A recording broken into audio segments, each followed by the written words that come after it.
what you just said is pivotal. How can I understand what you said other than as what it would mean if I had said it? That's right. How can I release you from my projections? Wow. It's so earthy and simple in a way. Yeah. It's very clear. It's not like I have to have great spiritual attainment in order to release you from my projections. Well, that would be great too. But I could actually start with these steps in this diagram. Hello, friends, and welcome to the Creativity, Spirituality, and Making a Buck podcast with David Nichtern on the Be Here Now network. My name is Michael Cammers, your podkick and monologist. All of us here at Be Here Now and Dharma Moon sincerely hope this podcast finds you as well as can be, and we are happy that you are joining us. Here at CSM, our guide, senior Buddhist teacher, musician, and entrepreneur David Nichtern discusses how to lead an integrated life involving spiritual practice, creative expression, and right livelihood with our guests who embody and manifest these principles in their own life. And in this episode, we are fortunate to have New York Times bestselling author, Buddhist teacher, practitioner of the Enneagram, and longtime friend of David's, Susan Piver. In this discussion, the warmth of David and Susan's friendship is on full display. They begin by discussing Susan's relationship with the Enneagram, her journey writing the book, and cover some Enneagram basics. Then, they launch into a rich conversation on how to relate compassionately with those around us based on these principles, which the poll quote up top foreshadows. And now, some brief biographical info on Susan to set the table, and then on with the show. Susan Piver is the New York Times best-selling author of many books, including the award-winning How Not to Be Afraid of Your Own Life, The Wisdom of a Broken Heart, Start Here Now, An Open-Hearted Guide to the Path and Practice of Meditation, and The Four Noble Truths of Love, Buddhist Wisdom for Modern Relationships. Piver has been a practicing Buddhist since 1993 and graduated from a Buddhist seminary in 2004. She is an internationally acclaimed meditation teacher, known for her ability to translate ancient practices into modern life. Her work has been featured on The Oprah Show, Today, CNN, and in the New York Times, Wall Street Journal, and others. In 2013, she launched the Open Heart Project, the largest virtual mindfulness community in the world with 20,000 members. Susan has a new book available now entitled The Buddhist Enneagram, The 9 Paths to Warriorship.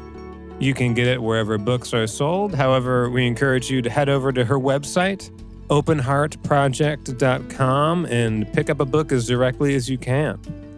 All right, thank you for listening to the intro, and now on with the show. Here is David Nichtern and Susan Piver in discussion. Well, as I live and breathe, and it's actually hard to do one without the other, welcome back to the marvelous, wonderful, dear, deep, old friend and frequenter of the Dharma Moon community and the podcast of Creativity, Spirituality, and Making the Buck. Let's have a big round of applause for Miss Susan Piver, everybody, from the Open Heart Project. I'm so happy to be here. And of course, I'm always happy to see you. And any touch point I have with the Dharma Moon world is always makes me happy. Yeah. Let's just let everybody know that, we'll be talking to each other, but they can be listening in at the same time. Perfect. Okay. And in particular, because you and I have talked about everything over many years, so there's probably not a topic that's, untouched, but there's this interesting thing with you and numbers that, if you remember, I kind of observed at one point. I literally saw you, we were talking, just hanging out one evening, and I saw numbers swirling around you in my sort of mind's eye. I said, "What's that, Susan?" And then I realized it was this connection you have to the Enneagram. And now you're writing a book about this. It's been like your sort of secret sauce, I think, in a way. And you're not only writing a book about it, but you're connecting it with your Buddhist teaching and studies. So it's called the Buddhist Enneagram, right? All true, yes. Am I saying it right? Yes, you are. Or is it Enneagram? Enneagram. How did you say it? Enneagram. Yes, I think, yeah. I don't think it's Enneagram. It's Enneagram. Okay. Enneagram. So accent on the first syllable. The Buddhist Enneagram. So what the heck is that? Because I'm still trying to sort out, did anybody ever put those two things together before? Well, yes, I'm still trying to sort it out too. And as far as I know, maybe. Maybe. Maybe. Like, but not from a tantric perspective. oh. So there has been writing in the past about different forms of spirituality. Can a cat be on the podcast? They have to sign a release, but that'll be okay. Yeah. They sign the release by showing you their butt. Okay, well done. Well done. Can we say butt on the podcast? Yeah. Okay. Kitty, thank you. Here's the real question. Can we not say butt on a podcast? That's what you and I would have to figure out, how to not do that. So, all right. So people have written about the Enneagram from, with some sense of overlap in the Hindu world, perhaps. Oh, okay. In the Sufi world, certainly. Right. Very much so in the Christian world in the last decade or so. Okay. But as far as I know, the Buddhist world, no. And the Vajrayana world, definitely no. Okay. So in a nutshell, that's the title of my autobiography, My Life in a Nutshell. What do you think? I like it. I was also working on In One Era and Out the Other. But too. Yeah. In a nutshell, for people who may not be familiar with the Enneagram. Yeah. What is it? Yes, good question. So Ennea, E-N-N-E-A, is the Greek prefix for 9. Oh. And the system posits 9 ways of being, sometimes called 9 personality types. But it's so much more vast than personality types like the 5 Buddha families. Right. You would never say these are 5 personality types, but there are personalities that go along with them, personality traits, anger or pride, and so on. I see. Mm-hmm. So the Enneagram, too, personality traits go along with them. And you can stop there. You can certainly stop there. So it could be just a schema for understanding how people manifest. Yeah, from a psychological perspective. Like Myers-Briggs or something like that. Exactly like Myers-Briggs. Okay. But what is it to you, though? It's something more than that to you. Yeah, it is to me what much of our Buddhist practice also is to me. And I know to you as well, which is it describes a way to transform poison into medicine. Oh.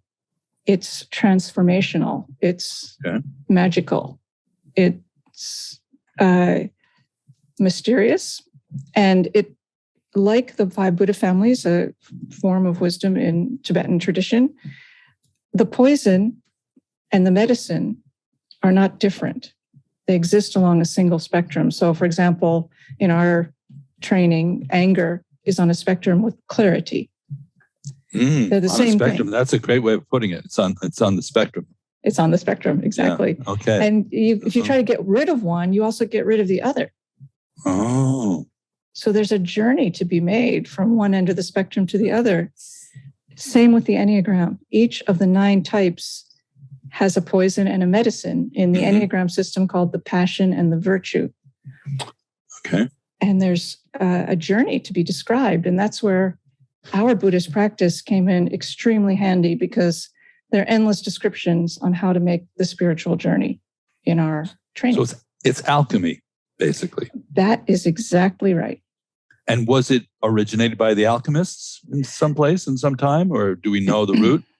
Well, no, we do not know the root, which is one of the many interesting things about the Enneagram. This is way up there. So I'll just tell you briefly what is known about the history of the Enneagram and a little bit about my journey to bust this case wide open. So the first person in recorded history known to teach the Enneagram was George Gurdjieff, the Greek Armenian mystic from Readings with Remarkable Men guy. Yep.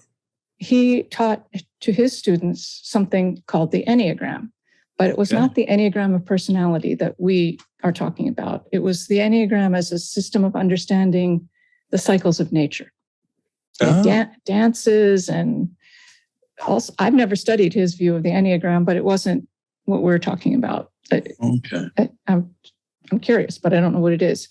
Then fast forward like 25 years to Bolivia, and a dude named Oscar Ichazo, who I have intersected with in a weird way, which I'll tell you about later. have? But yes, I didn't meet him, but I met one of his students, was one of my Tai Chi teachers. It's a small world until it's your turn to clean it or paint it, as you well know. But so Oscar was picked up the thread of the story here. Oscar transmitted the Enneagram that you and I are talking about somehow. Okay. And who's going to play him in the movie? Let's see. Ben Kingsley. Wasn't he also into martial arts, though, Oscar? I don't know. Okay, all right. I don't know. Okay, that's another. I may be confusing two things there, but okay. So you met him or not? No, never met him. Never spoke to him.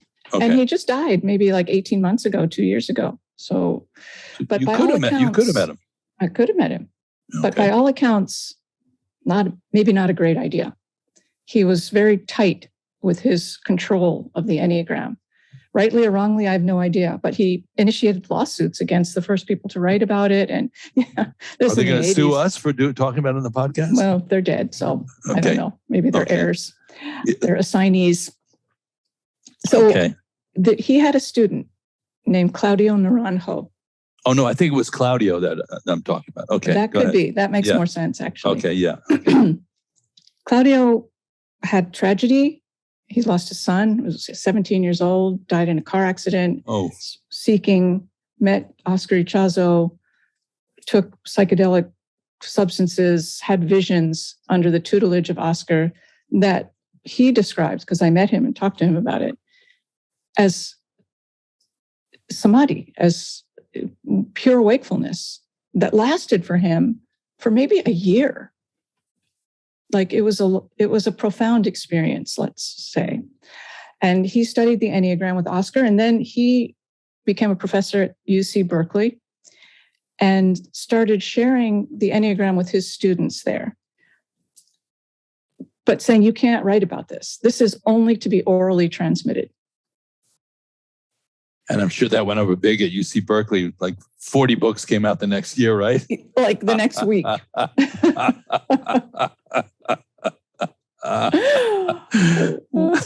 And Claudio, beyond teaching these students, including Helen Palmer, who wrote the first real book about the Enneagram for a mainstream audience and was sued by Oscar Ichazo and won. She won. He added to the system from his vast wisdom. He added really important components to our understanding of the Enneagram. And when I tried to figure out, well, where does this actually come from? I thought, well, there's one person who can answer me, and it's him. Okay. And turns out he is a Nyingmapa, a student of Tibetan Buddhism of long standing. Is it Tartang Tulku? Tartang Tulku was his teacher. Okay, all these roads are starting to connect here. I'm starting to see you see numbers. I see like geodesic domes of connection. I like that. Okay, so and Helen Palmer's in that loop too, because she also studied with Tartang Tulku, I think. Oh, did she? I didn't know that. Yes. Oh, interesting. Right. So it's a small world till it's your turn to paint or clean it. Okay. I like that. Yeah. So I emailed him and said, I'm going to be in Berkeley, and I'd love to talk to you about the Enneagram and the 5 Buddha families. Uh-huh. Do you see any connection? And would you be willing to have a visit with me? And he said, yes. And then I booked a ticket because I live in Boston. I had no plans to be in Berkeley. So I lied. And I went to his house. And by the way, he said, yes, I have mapped the 5 Buddha families and the Enneagram. This is all in a phone call then? No, this was now in person. Now you're live. I did go to his house. Real time. Okay. Yeah. I will email you what I wrote, but you can never share it with anyone. He said that? Yeah. Or are you saying that to me? I'm saying that. He said that to me. I will email you, Susan. Claudio, will email this to you, Susan, but you can never share it with anyone. And wow, he did that's email deep. it. It is, and I never have shared it. You're allowed to talk about it, but not present what he sent you. I don't know. I just Yeah. Okay. Wow. I know, it was very intense. So tell me if I'm making the story too long, because I no, no, not at all. Keep going. It was a crazy night. So his house is basically two chairs facing each other and stacks of books everywhere. It's his little house in Berkeley. It's like a mad scientist. And he lived alone?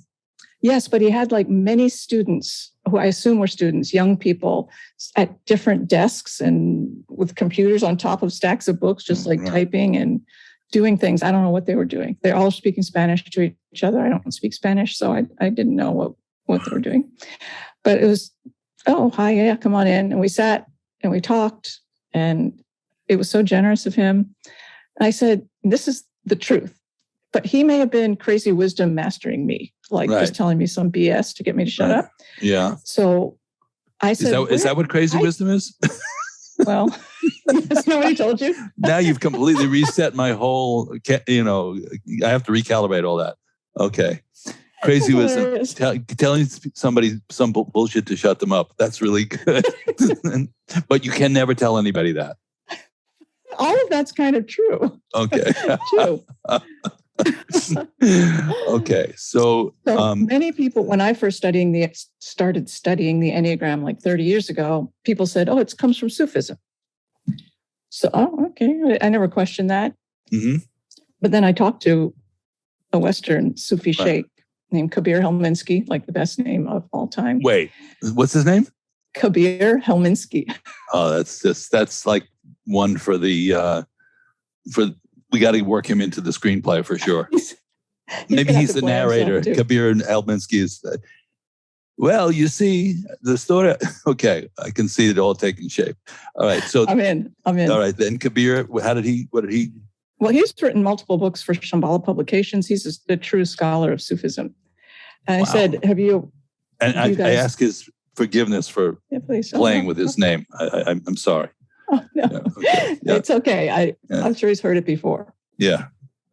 But let's not detract from his gravitas, which is quite enormous. And I know you're not. So I said, do you guys study the Enneagram? Nope. Then, like maybe a month later, 2 months later, he sent me an email saying, I've been going around trying to find out if there's a connection between Sufism and the Enneagram. And I found a passage in the Quran that describes the 9 types of men. And you found that? He found it. He found it. Okay. Me. Oh, I see. Okay.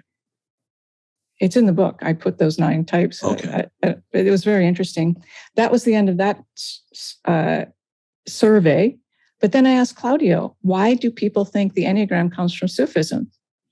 And here's what he said. He said, I needed them to shut up. They kept asking me, where does it come from? Where does it come from? And I said, Sufism. Just so they would stop pestering me. Now, I don't know. Of course, I have no idea if that's true. Right. And if somebody's listening who is a Sufi, please forgive that. I mean, no disrespect. So then I said, well, where does it come from? This will come to the conclusion of this crazy cockamamie story. He leaves the room. Yeah. Comes back with an actual newspaper, kind of yellowing. And he reads me an article from, it's like some written in the 70s, some English paper, local London paper, I don't know, about a journalist who went on the search for what is called the Sarmoun Brotherhood. Sarmoun, sometimes spelled with a G on the end. A cabal of wisdom masters whose work is to protect the true wisdom streams of our world.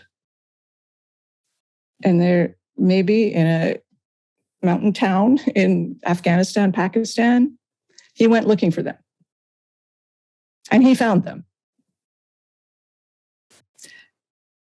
And then he finished reading the article, Claudio, and he left, put the article back, came back into the room and said, do you like Chinese food? I said, yes. And we went out to dinner. Yeah. And that was it. And did you talk about it further at dinner, or just No.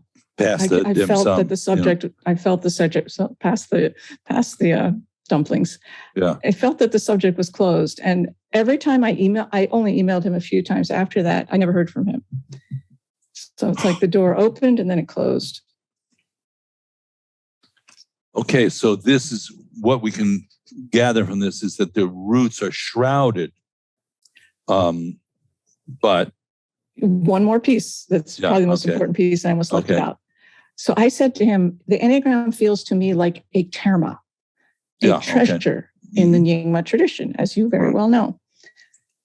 And terma teachings are said to be hidden teachings, hidden in various places for people of the future to find, and they're fully formed. Mm-hmm. This feels like that. Mm-hmm. It's a fully formed teaching that was self-existing. Right. And he said, oh, I never thought about that. Yeah, it's a terma. He was like the Sufism thing to me. I don't know what, that's what he said. Mm-hmm. No. Mm-hmm. But that's the closest I can get to understanding its origins. But it has a written form to it. Is it in English, for example? Yeah. Did you encounter a book that summed it up or outlined it? Okay. It's a system. Each type has a passion and a virtue, a poison and a medicine, an idealization, an avoidance, a talking style, a fixation. Right. Each type has these things. It's a system. So you got the source code for interpersonal relationships, basically. It's like it's like a decoder ring. And how has that helped your marriage? Well, it has helped it so much. So Duncan, who you know, my husband, is a number 1 on the Enneagram. Okay. He's the first one, which says, oh, that means I'm the best. Okay. Oh, okay. Okay. Yeah, that's true, sweetie. So he's a 1. Now I know how you stayed married so long. Okay, that's good. Yeah, I believe enlightened ignorance is the key to relationships with longevity. Right. Oh, but just an aside, my father, this is the advice my father gave Duncan the night before we got married. Yeah. He said, son, sit down. This has nothing to do with our topic. I want to tell you the secret to marital happiness. Yeah. You get in a fight with my daughter, Susan. You go back and forth. You don't know what to do. You say to her, Susan, come here, sit down. You put your hands on her shoulders and you look her in the eye and you say, you're right. Wow. I never tried that. Neither is he, let me tell you.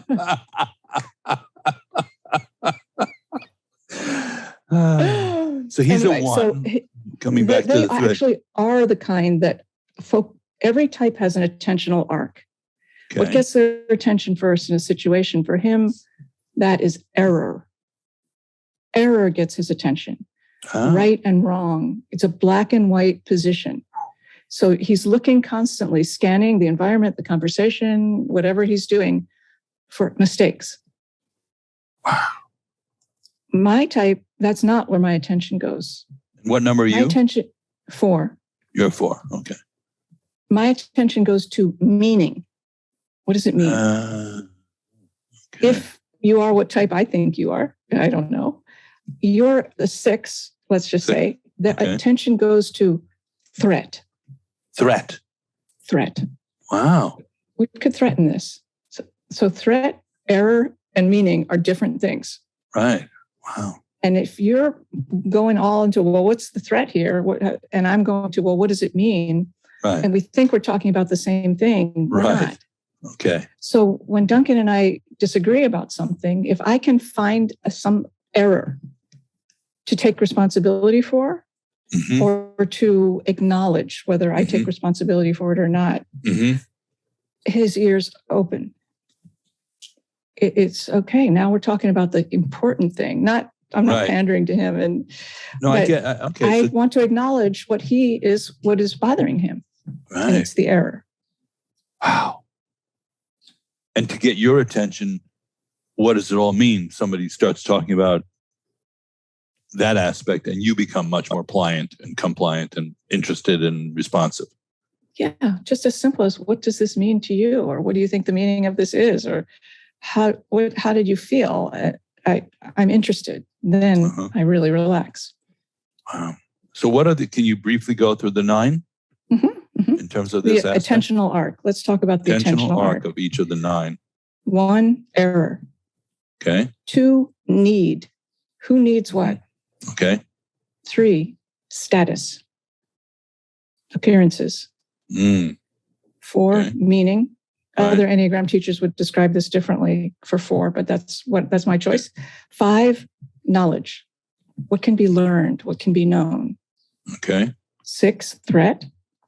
7, pleasure. Can I switch over to that one? No. Okay. All right. Go ahead. Yep. 8, dominance. Ooh. How can I dominate? Who might dominate me? And 9, comfort. How do I get comfortable? Okay. Wow. And that's the attentional arc. That's where they encounter a situation, their mind is naturally going to tune into that aspect. Yeah. So what are the other elements? Somewhere together. Right. Go ahead. Besides attentional arc, what's the next sort of, data point? Yeah, data point. Idealization and avoidance. They're sort of twins. So for my type, 4, which is each type also has a direction in a sense that they're either extrojecting, I don't know if that's a word, their core quality, or they're introjecting it, or they're disconnected from it. Right. So for 4, I'm the type where all the emotional energy, it's an emotional type. 3 of them are emotional types. And all the emotional energy goes in. As opposed to 2s, where it goes out. Their attention goes to need. Who needs what and how can we connect? Mine goes in. So 4s are like tuning forks. You hold 2 tuning forks in one hand. And if people don't know what that is, Google tuning forks. Yeah. And you hit this one, then this one starts to vibrate. Resonance, for those people who need a word for it. Resonance is what it's called. Resonance, exactly. Yeah. But for the 4, the resonance is, it's happening within me. Whatever it is happening out here, it's happening within me. So it can be a very self-absorbed position and a very empathetic position. Anyway, the idealization for 4 is I am special. So special because I feel so much with so much nuance that no one will ever see me. I am special. And the avoidance for 4 is called ordinariness. So many people want an ordinary life. I want a partner. Right. I want home. I want some money in the bank. 4s are like, that would be horrible. Right. Okay. And so if we go through 1 through 9 again, could you do it again? Sure. Yeah. Yeah, absolutely. For 1, and there will be a test, everybody. There will be a quiz. Okay. And don't worry, because the Enneagram's already in your mind. You have to buy the book is what I'm going to just jump in and say. This is a book that's coming out in probably September 2022. Yeah, definitely. And, we're giving you a portal into it, but you have to go buy the book. Thank you. Okay, go ahead. The Buddhist Enneagram by Susan Piver. 9 Paths to Warriorship. Okay, we'll get to that in a minute. Yeah. Okay. The idealization for 1, I am correct. Yeah, right. And I am wrong. Like they'll do anything to avoid saying I am wrong. And we've all known people like that. You cannot get them to say I was wrong. Because that's the worst thing you can be, is wrong. And we are all in our own way looking to find somebody to marry like that, right? Yes, everybody loves that quality. Yeah, let's just see if we can find the one person in the universe who is never wrong and marry them. That's a good outcome. Okay. That would be awesome. And have them remind us of that daily. Okay. Or more frequently even. For 2, the idealization is I am needed. I'm needed. So that's where they get their sense of power. I am needed. Okay. And the avoidance is their own needs. Ah. Okay. For 3, the idealization is I am successful. Right. And the avoidance is failure. Nobody likes to fail, of course, but for 3, no. Yeah. Absolutely not. I mean, I knew someone some time ago who was facing really, really, really difficult situation where they might lose everything. Right. And they're a 3. And a friend, also a 3, said to them, well, if you lose everything, you could write a book about it. So even this is not a failure. I've lost everything. Right. Okay. 4, ordinariness. I am special and avoid ordinariness. 5, the avoidance is, the idealization is I am knowledgeable. Mm-hmm. And the avoidance is being without the right information. They also avoid lack of privacy, but that's a different aspect.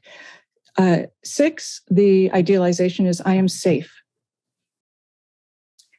And the avoidance is called deviance. Doesn't mean sexual deviance. It means don't deviate from what I expect is going to happen. Mm-hmm. Because that is the worst thing. Mm-hmm. And 7, the idealization is I am happy. Mm-hmm. And the avoidance is pain. Mm-hmm. Nobody likes pain, but we all have to face pain. And they don't know, they'd rather not. 8, the idealization is I am strong. And they are. And the avoidance is the opposite. 9, the idealization is I am comfortable, and the avoidance is conflict at any level, to any degree. So they're conflict averse. Conflict averse. Now, I'm going to just be the guy in the back of the hall, going, but Miss Piver, I have a question. Couldn't we be more than one of these things? No. I mean, no. If you want to be, you could, but no. What if you're like a 3 on Thursday and a 6 on Friday? No. The way I think of the Enneagram is like, you were born in New York City, right, Dave? Mm-hmm. Mm-hmm. Will you ever not be born in New York City in this lifetime? Okay, so it's sort of like you could move to China, watermarked in there. You could move to Los Angeles, right? Okay, but you will always be a New Yorker, and then you take on the qualities of these various places. Just in this example, but in the Enneagram, if you've ever seen the diagram, there are lines connecting different numbers, and those are like journeys that you visit, and you can take on the flavors of those where those numbers end. Okay. And what if you reincarnated? Would you still be the same number? Now you're way beyond my pay grade. I do not know. In other words, is this something that's sort of like so fundamental that it's attached to your core being? I never thought of that question. It's a really good question. Yeah. I don't know. The way I'm not a mom, so I just going on hearsay here, but friends of mine, women I've known who have had more than one child, they say this one felt different than that one before they were even born. Mm-hmm. So there's an energetic quality. Okay. And that's as close as I can come to equating what the Enneagram feels like. Yeah. Wow. It's the luminous part of the emptiness luminosity. Right. So how many other characteristics or data points are there? We've done 2 so far. Talking styles. That's my favorite, I think. And fixations, and those are the basic categories, but none of them really describe the type. You need to read a book about it. You need to hear someone talk about it to give you the real flavor of the type. It's not just this list of qualities. So I think we didn't talk about talking style or fixation. And there's also holy idea and other things. But Suze, when you tap on the desk, the mic is picking it up. So just be aware of that. Okay. Okay. So now you are, what about, obviously these are conceptual frameworks. Would you agree? Mm-hmm. Absolutely. And now if you move into a space of non-conceptual communication or beyond that, what happens to these characteristics? Do they dissolve into space? If somebody becomes beyond their characteristics in the sense of they really opened into a totally fluid state of being, would they transcend their number? Would there still be a trace of it? Well, having known, is a number 5, or is he manifesting, or even the Buddha families, like they say something like that can manifest all the Buddha families. Yeah. Well, having known very few people who would qualify in this description, I don't know. But my sense is, let's say the Dalai Lama is an enlightened being.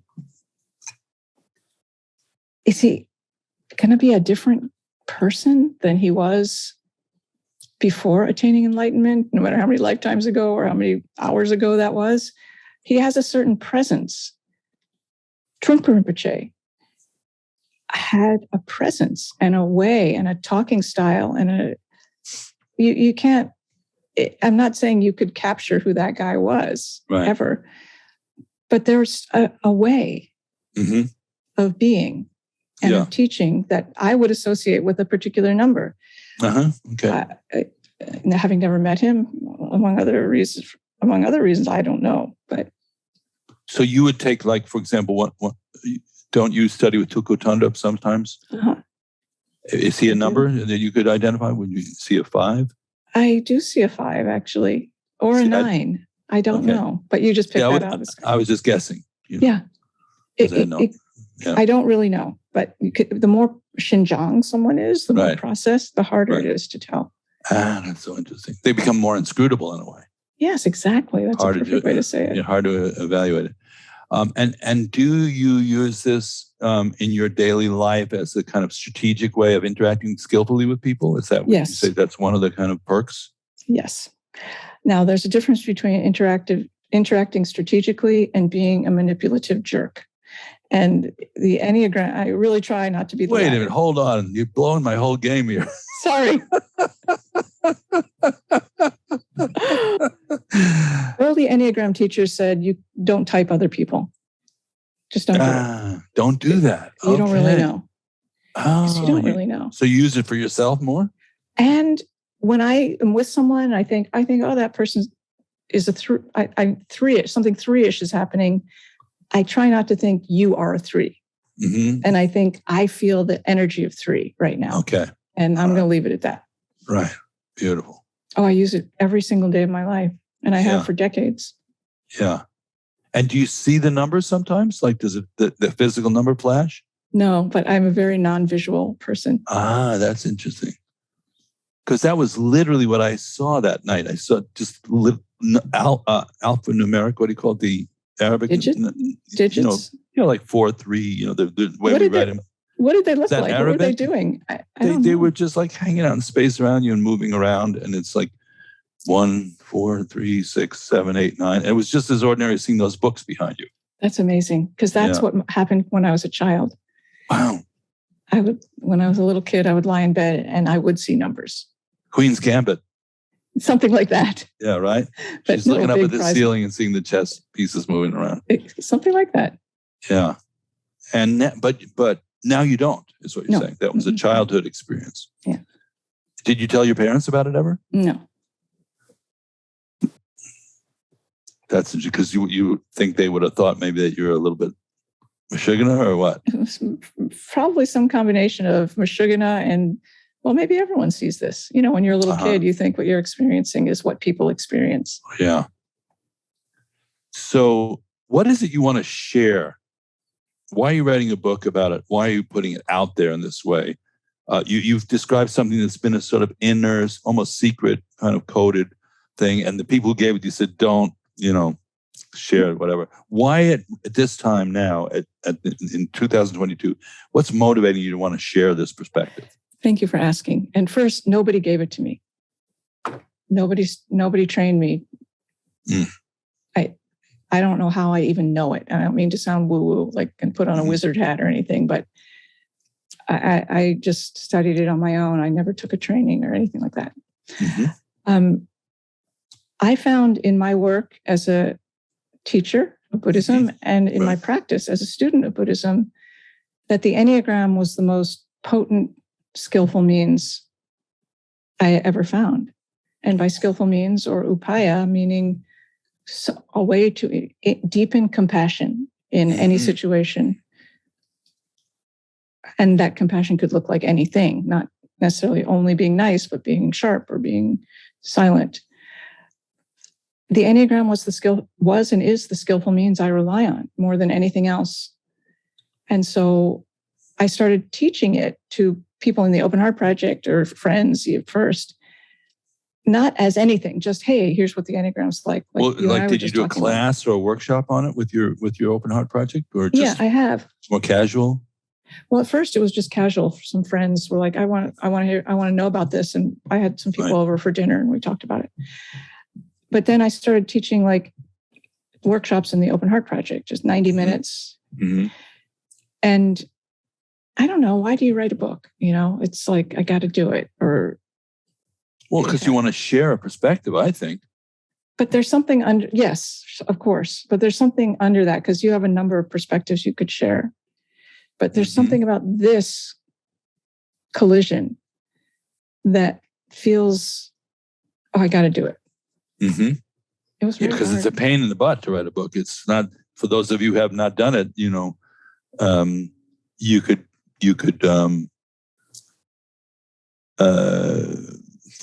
think of it as, well, for example, it's a long exercise. You don't write a book in 2 weeks. You write it over a year or two, and then it lives there. It hangs out in space, and it's interesting to go back and read. You've written books your whole career, and when you go back and read ones that you wrote 15 or 20 years ago, is there a feeling of like, God, I've really grown since then? No. No, you like them. Maybe. No, I don't feel either of those things. I feel like, I don't know who she is, but I hope she knows what she's talking about. I'm like, who wrote that? I don't know. Yeah. Do you feel that way? On analysis, I've only written 2 books, and I started pretty late with that thing. Of course, I've written tons of music, and that's a whole different conversation. The books were a thread or a theme. I almost felt like I'm supposed to be the one to take this forward. That's exactly how I feel too. And I don't mean to sound pretentious, but it's I want to honor my teachers and my lineage. And this is a tribute. This is an offering. Yeah. And so, but in this case, nobody exactly taught you this. So that's interesting. It's this. Yeah. So people certainly taught me about the 3 jewels and the Buddhist path. Yes, and this I became an outgrowth. It was married. It was stitched in to those teachings. That's how I feel. So I had a funny flash about this. Are you interested in AI at all? No. Are you? Very. Cool. You know what it is, right? Yeah. Okay. So, and there was a guy fired from Google. This has made the news lately because he was revealing that they had an AI sort of start to take on things, and they had to unplug it. And there's been stories about people unplugging AIs. They're being developed all over the place, obviously, and it's already being used in things like, algorithms that are designed for Instagram and stuff like that. There's already a thread of what would reality look like from a machine language point of view. And I just had this goofy thought, it's probably, way off the mark, that the Enneagram was written by an AI in the future who sent it back to the past. That is awesome and hilarious. Yeah. Sure. Like, what if you had, a kind of like the Terminator, that little grid that comes up, and you looked at the human race. Me? What would you? Yeah, and anybody. Oh, and AI, yes. And you would start to see, this is not. First of all, what you see is that individuality is only one very small drop in the bucket of what's happening with the human race. Mm-hmm. And everybody thinks they're the only one. And, that I would make that as my first comment. I go, wow, they all think they're unique in some way. And they sort of are. But what is the grid and the threads of how are different people working, and how it's not really based solely on individuality. There's some through lines and connections. Mm-hmm. So the fact that there's 9 things is always interesting when there's a number. Like, I agree. 6 realms, you go, well, yeah. Isn't there a 7th realm? Right. 4 noble truths, wasn't there a 5th one? Right. So it has that AI-ish kind of, like, I am going to provide a grid and a format here, and you will be able to see the mechanism, the system, the operating system. I never thought about that, but yeah, it's like the ones and zeros, but in 9 digits. Yeah. And what about your mind draws you towards that kind of capacity to characterize things in that way? I appreciate that question. I don't know, but I've always been drawn to that, to sort of totemic, symbolic languages, I would call them. And I just always have, probably in part because I'm like, what the hell's going on? Somebody better explain this. And I don't know, you just have these natural predilections, and that was one of mine. Always has been. Yeah. So the system mind is appealing to you, a natural place for you to hang out in. I like to see patterning. Yeah, patterns. Okay. And people, by the way, think, well, how can there only be 9? I don't want to be put in a box. There may be more than 9. Well, okay. Actually, there's 27. But that's another story. There's 9, and I don't want to be put in a box. Well, you're already in a box, is what I always think. Mm-hmm. You're already in a box. Would you like to see what it looks like? Now, that's a good title for a book. You're already in a box. Would you like to see subtitle? Would you like to see what it looks like? Yeah, well, and in a way, that kind of is Buddhism in a nutshell. Well, that's really true. You're already in a box, so let's not go back and relitigate that. First noble truth. You're already in a box, and let's really take a good look at it and see: does it imply, by being in a box, that there's a space outside of the box that your consciousness could actually operate in? And what would that be like? Or do you want to... Go ahead. And then you want to go back in the box and see what's going on again. Exactly. The cocoon. Do you want to decorate your cocoon to be really beautiful? Yeah. But there's still something outside of it. Well, tell us more about the book and what did you go through writing this book? It was so hard, Dave. Yeah. I don't mean to sound like a, first world problem complainy person, but I'm not complaining, but it was like wrangling a wild animal in some way. I'd write it and I'd leave it alone, and then I'd look at it and go, this is horrible. And then I'd look at it again and go, oh, maybe it's not bad. Same words. It just took a long time to take shape. A couple of years, maybe 3 even. And did you want to give up on it at certain points? Just go, absolutely. I quit. Absolutely. Oh, totally. Yeah.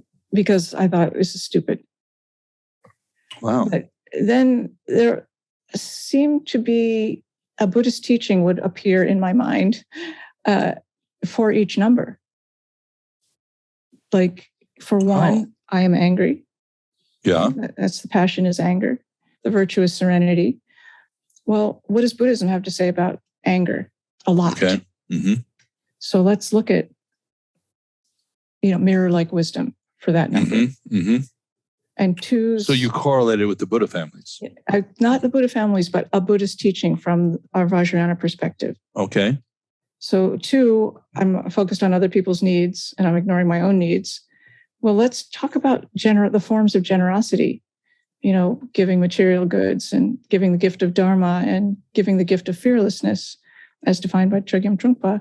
What could a 2 learn from that view of generosity instead of just reflexive giving? So on and on for the 9 numbers, something came up. So you correlated your 2 kind of, you put your 2, you were torn between 2 lovers, feeling like a fool, and then you said, well, let's just have a threesome. No, I can't say that. No. Yeah. Okay. I get where you're going. It's a little bit of a stretch, but hey, my friends, let's have dinner together. That's more like what it was like. Okay. Wow. And, people, you're going to be invited after you put this book out to talk about it. Are you looking forward to that? I don't know. I mean, there's a lot of Enneagram out there these days. A lot of interest in it. A lot of interest in it, and a lot of institutions, for lack of a better word, have arisen. The Enneagram, International Enneagram Association, and various things. Great, it's so nice that those things are there, but they have their particular point of view. And I've already gotten a little bit of a ding from someone saying we don't talk about that anymore. We talk about it, but we use different words. Talk about what anymore? Certain ways of referring to the journey within the Enneagram. We don't call it integration and disintegration. Who's we? I don't know. You got contacted by the Enneagram Mafia? No, I happen to be in a dialogue already with someone who's a very wonderful Enneagram teacher and a popular author for very good reason. And so I'm sort of scared. I'm sort of expecting I don't know. It feels vulnerable. You're busted. You have to go see the principal. But I'd love to talk about it because there's really something fresh and wonderful here. Mm-hmm. And it generates enormous self-compassion. Well, the idea of language and people, something I've been thinking about a lot lately is, did you understand what I just said? You're talking to somebody like, I said, or am I really understanding what you're saying? So for example, literally, I have a friend who's Italian and speaks good English, but I'm going like, I'm not sure that was English. And I had this experience also when I went to England to visit my friend Loudon Wainwright once, who was living there at the time. And he was on this Jasper Carrot show, I think it was the name of it, a British comedian. And I sat there for half an hour and I said, this is English. And everybody around me is roaring in laughter. And I don't get it. What's the joke? So this idea that we don't get the joke the way somebody else gets it, and that also that correlates, I know you're going to resonate with this, the universal translator on Star Trek. How come all these aliens speak English? Did anybody ever think of that? No. The guy's got a potato for a head and he's speaking perfect English, I know that guy. Mr. Potato Head. But,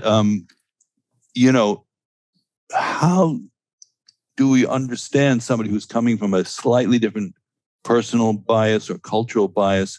How can we plug it in and go, oh, okay, I know what you mean. Like what you said with you and Duncan, wrong or right, was that the thread? Mm-hmm. I get it. This person is framing their whole reality in terms of that. I can know that and be much more understanding and communicative within that person's frame of reference. Yeah, and not just take it personally. Right. Like, why are you only talking about something that's of no interest to me? Right. Why are you doing that to me? Right. Wow. It's deep. It really is. And if it's motivated by, because I think this is a big topic in the world right now, globalization, which means individual pockets of culture are being thrust together in a cyclotron at the moment. And it's going to be, and people are not understanding each other. Mm-hmm. That's what I see. Like, they're not framing reality the same way. And so they don't understand each other. And anger arises, or alienation, or fear, or, all the things that we're seeing. Absolutely. So I think, that thread might be an interesting thread going forward of like, how can we talk to each other and really understand each other? I could not agree more. Yeah. How can we not interpret what everyone is saying through the lens of what it would mean if I said it? Wow. And there could be a relationship workshop on that. That would be like a huge bestseller.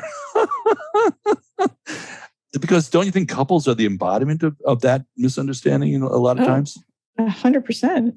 They're trying so hard, and they mean well. Usually. Or at some level. But it's what you just said is pivotal. How can I understand what you said other than as what it would mean if I had said it? That's right. How can I release you from my projections? Wow. It's so earthy and simple in a way. Yeah. It's very clear. It's not like I have to have great spiritual attainment in order to release you from my projections. Well, that would be great too. But I could actually start with these steps in this diagram. How can I release you from my projections? That's so sweet. There's I just saw everybody in the world melting and falling in love and just going, I get it now. I know. I've been seeing you through the filter of my own projections and I'm not seeing you clearly. Honestly, Dave, I think that's what love is. Releasing somebody from, it's like you and Sting, right? No, if you love someone, set them free. Remember that song? Yes, I do. But right. yeah, I see you. Mm-hmm. I may like you, I may not like you, but I'm looking at you, not through myself at you. Wow. So it's beyond ego. Yes. It's how to see beyond an egocentric perspective. In the relative plane, yes.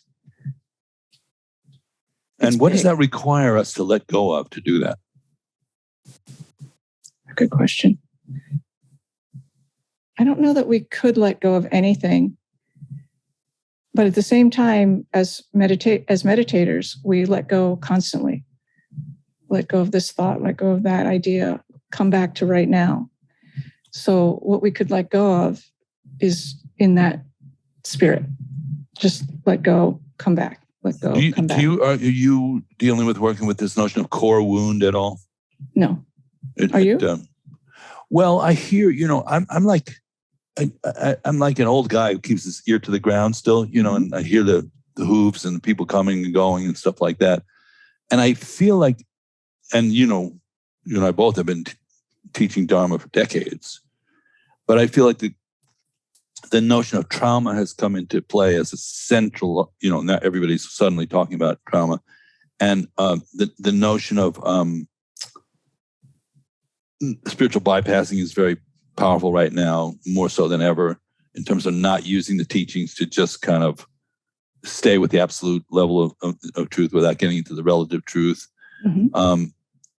So core wound, maybe I don't even know enough to talk about it, is probably the case, but it seems like if you get to know somebody, they do have a core wound. Mm. They got injured somewhere along the, like the baby got dropped on his head at some point. And if you go close to that spot in them, you're going to see them blow up, and they would do anything to keep you away from that. Right. And then if you start to work with that in yourself, it's very hard because you're going right at the thing is going right at itself. Yeah. So I wonder if you look for the origin of these things you're talking about, are people wounded? Seems like they are. Do you feel wounded? Oh, totally. Do you? Yeah, because nobody would listen to me and do what I said. Nobody even knew I was there. I'm not kidding. Well, what do you mean by that? That's sort of deep. Oh, yeah, that's the wound for me. Nobody knew it. It was like, the way I think of it is, there's little Susie. Yeah. People are talking, say parents or whatever, and little Susie comes up and says something, and they look, and then they just start talking to each other again. Wow. Nothing. Wow. That's how I describe it. My brother and sister would say it differently. So they had a different experience of the same environment. Yep, exactly. That's always interesting too, right? But would there be some common thread? Between me and my brother and sister? Yeah. Like I talk to my sister and we go, like, we're totally. We're Holocaust survivors of our own family, on some level. I understand what you mean. Yeah. Yes, we would describe the dysfunction the same, but we had different reactions to it. Different reactions to it. It's cool. Well, I'm putting things together because I feel like I've been riding shotgun with you for a while, Thank God. And you're a relationship person.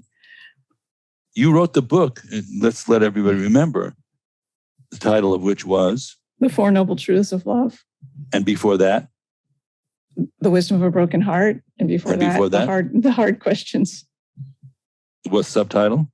100 Essential Questions to Ask Before You Say I Do. Okay. So it's interesting. We've had this conversation where you could set yourself up as a relationship expert kind of ish thing. And we'd all be in big trouble. But you are looking for ways to relate in a more, create relationships based on less on projection. I think that is a thread. Well, that's a really good point. I never thought of that. But the hard questions even is like, let me know you, not what I think you should be. I mean, that was the whole genesis of that book was, who are you? So you should be a couples therapist. Yeah, that would be a great, great idea for everyone except me.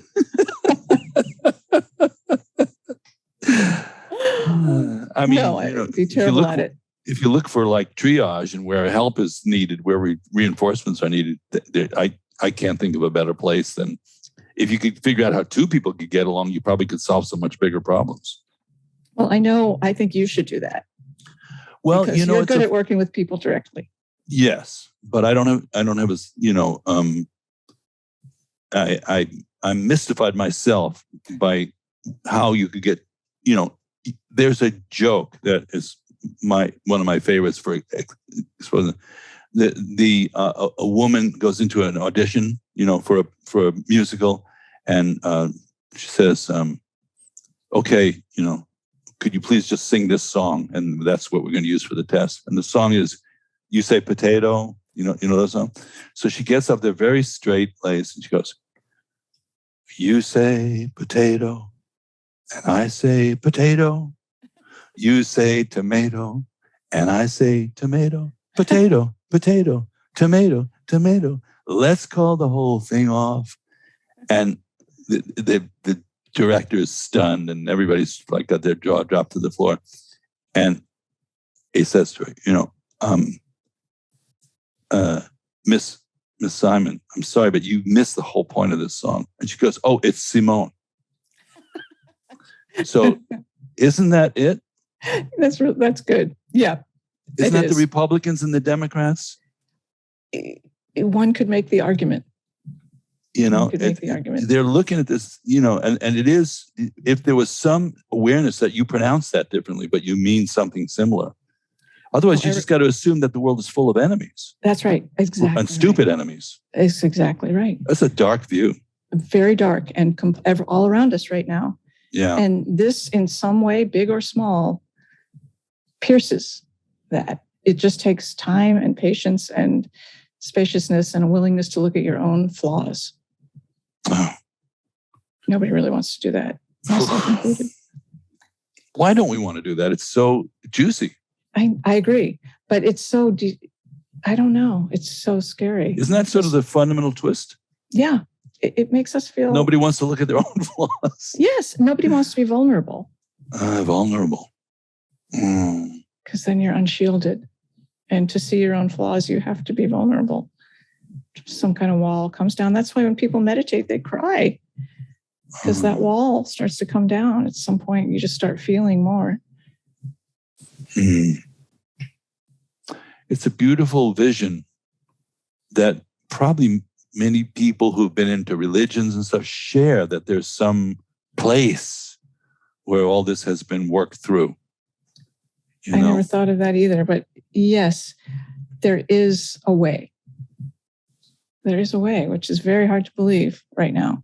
Yeah, right now it's pretty, it's depressing, but it's also really chaotic. Do you find that the world is very chaotic right now?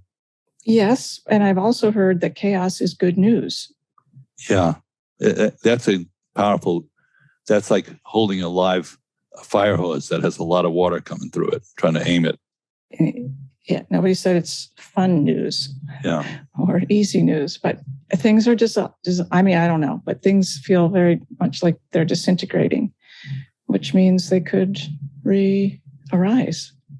Well, and you have this wonderful platform called the Open Heart Project, which you started, earlier than almost anybody. Like, it's going to go online before everybody was thinking digital platforms. Yeah. So that and then, are there threads, waves that go through the Open Heart Project that you notice? Like, what are people concerned about most now? Yeah. In that community. Community. They're concerned about community. How do I refuel? How do I connect with others who think like me? How do I not think like me, but where are my friends? Basically, where are my friends? I don't know. When we talk, I was very spontaneous, but I just had a flash memory of, I grew up in Stuyvesant Town in New York, and there were playgrounds with numbers on them. By the way, no, there were more than 9. Wouldn't that be weird if Stuyvesant Town was the root of the Enneagram?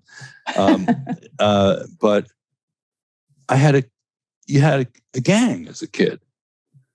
You had your friends and you go play punch ball or whatever, whatever it was. One day I walked into the playground about 9 years old, and my friends, I thought they were my friends, gathered around me, some of them, and one of them knelt behind me and the other one pushed me over him, and I thought you guys were my friends. And I sort of, ran away. And as I'm running, he says, "You killed Christ." In other words, they all went to like Grace Church and Immaculate Conception, these schools. We went to PS 40 and PS 9. And they had been taught that day that the Jews killed Christ. Oh, and that was the end of that little club. I'm sorry that happened. Well, I think it's happened to many other people at some point, So I don't even know why, but when you said community, how do you build community? Are you trying intentionally to build a community to benefit those people? It seems like that's what's happening. But I think what I'm really trying to do is offer a place to connect with the three jewels, one of which is community. So Buddha, you connect with your own wakefulness through the practice. Dharma, we study things together. We have conversations. It's not like this is the Dharma, but let's read this book together. Let's have a class about the Enneagram or about the three jewels. And Sangha, let's be in this together. So what I found is that people who struggle with their practice, which is everybody, it's because they're not bringing all three jewels to their practice. They're just Buddha or Dharma. Right. Okay. But they need to all be there simultaneously in some way that works for you. Not everybody likes to talk in groups, and that's fine. But there's a Sangha there. And that's what I think the Open Heart Project is trying to do, is offer all three jewels.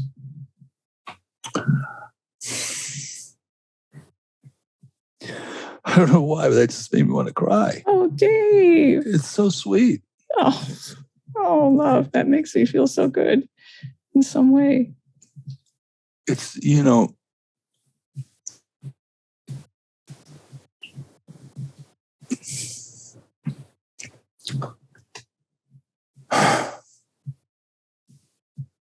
What makes you teary? Yeah, it's good. I mean, I talk about goodness. That's in Dharma Moon too. The community carries the goodness. Everybody's bad when you give them a chance on the side, but when they come together, there's some kind of upping in the level of goodness. The goodness ratio goes up in community. You're doing if it's a healthy community. You're presenting all three jewels. I've seen you. You're doing it. Okay. But the one that is jumping out right now is community. Absolutely. And a lot of people I'm talking to are seeking that out. Of course, it's got a digital footprint these days, which is, interesting. So that makes it sort of Bardo community, because you don't even know where everybody is, and it was meant to happen. The global digital community is something that we're definitely, you can see going with the metaverse. It's gone much further. I saw an ad for the metaverse the other day, and it's all virtual reality, like classrooms that are virtual, but there's a representation of you in the classroom, and there's a teacher. So the whole thing feels quasi-real. Yeah, it's weird. It's weird, and it's going to be something that it's been portrayed in science fiction as like a coming.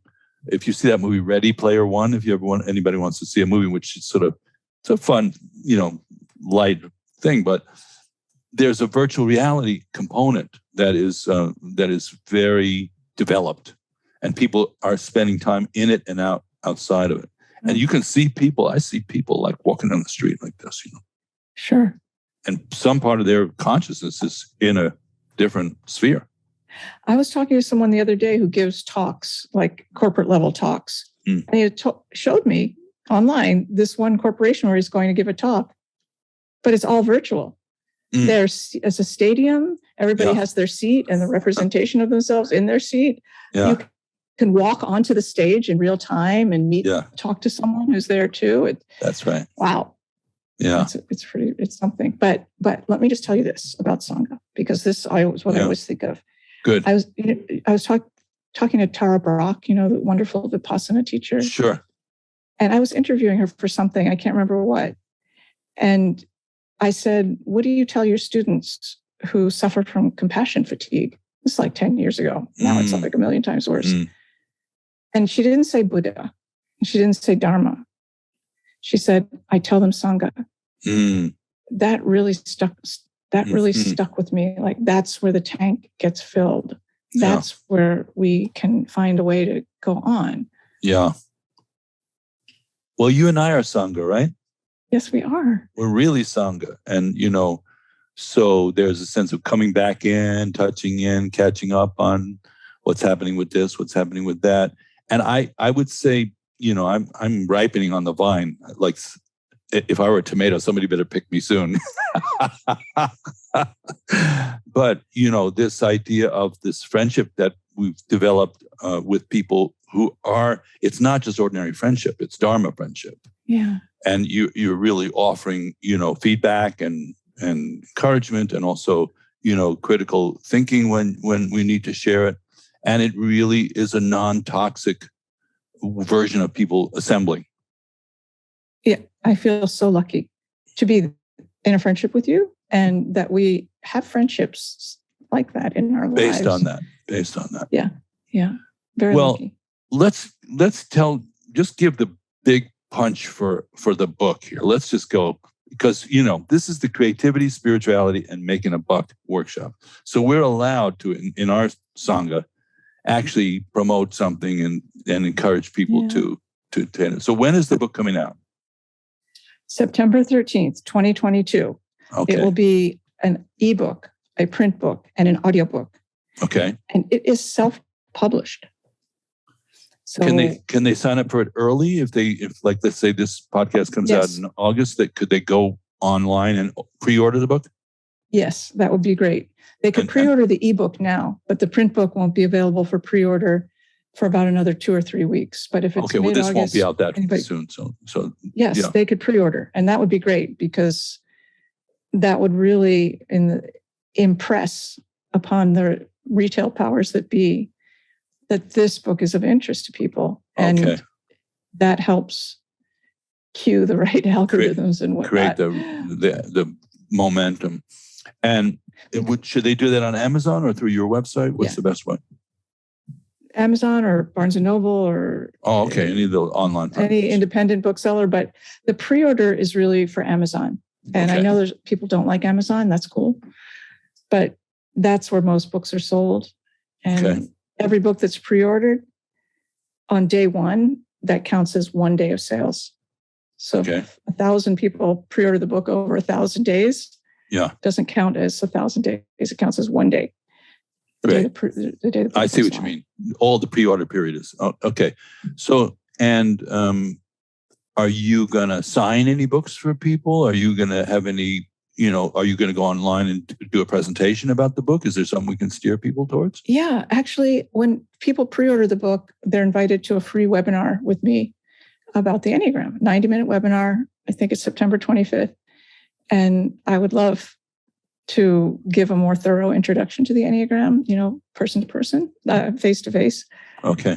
And then I don't know what else. I've got to figure out some other things. That's some good target area. And of course, they could go to the Open Heart Project website and SusanPiver.com, right? And they are the same thing. They each resolve to OpenHeartProject.com. Okay. So we'll be looking for that outcome. And we're also, wishing you well with all the work that you're doing. And I think the fact that you're being so creative is cool. You're making stuff up from where you come from. And, and then you're following through.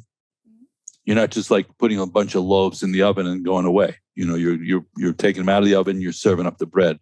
So lots of love to you, Susan Piver, always. And thank you for being on the podcast. Thank you. You're so welcome. Thank you for being my friend and having this conversation. There you have it, folks. Another episode of the Creativity, Spirituality, and Making a Buck podcast on the Be Here Now network. We would like to send a huge thank you to Susan Piver for joining us on the podcast and for teaching I've had the privilege of being in the container with her while she has been in the teacher's seat, and it is always a wonderful, informative, and heartwarming experience. So thank you, Susan. We encourage everyone to go out and purchase her book, The Buddhist Enneagram, 9 Paths to Warriorship. Head over to the Open Heart Project, which is the openheartproject.com, and, get curious over there, see what's happening. We would very much like to thank the Be Here Now Network and everybody over there who works on this and many podcasts, and everybody who is continuing the lineage and tradition of Ram Dass and the Neem Karoli Baba community. Thank you. We encourage everyone to head over to www.BeHereNowNetwork.com and check out the amazing slate of offerings of podcasts offering wisdom from wisdom traditions all over the world in time and space. Also, if you like what you hear on this podcast and you would like to connect with David and our community at Dharma Moon, please head over to dharmamoon.com. We always have lots of programming running. Every third Sunday of each month, we have an open community mindfulness meditation sit. Anybody can come and pop in, pop out at any time and just have some space to be with yourself and also be in community on Zoom. We have Ethan Nichtern teaching year-long Buddhist studies courses. We have Foundations of Mindfulness programming, and we also run 3 or 4 mindfulness meditation teacher trainings per year. So depending on when you're listening to this, there'll be lots of wonderful offerings up on our website at dharmamoon.com. And if you like this podcast, we encourage you to tell your friends about it, share it on social media, give us a 5-star review, and help get the word out. And if you have a guest that you'd like us to have on the show, or suggestion, or something you'd like David and I to talk about, shoot me an email at michaelk@dharmamoon.com, and I will get back to it when I can. Sometimes it takes a minute. But either way, we appreciate very much hearing from you. And that is it for our episode today. Thank you so very much for listening. We sincerely hope this podcast is of benefit to you in your practice and, by extension, all those around you. Thank you. May you and all sentient beings be safe, healthy, happy, and at ease. All the best.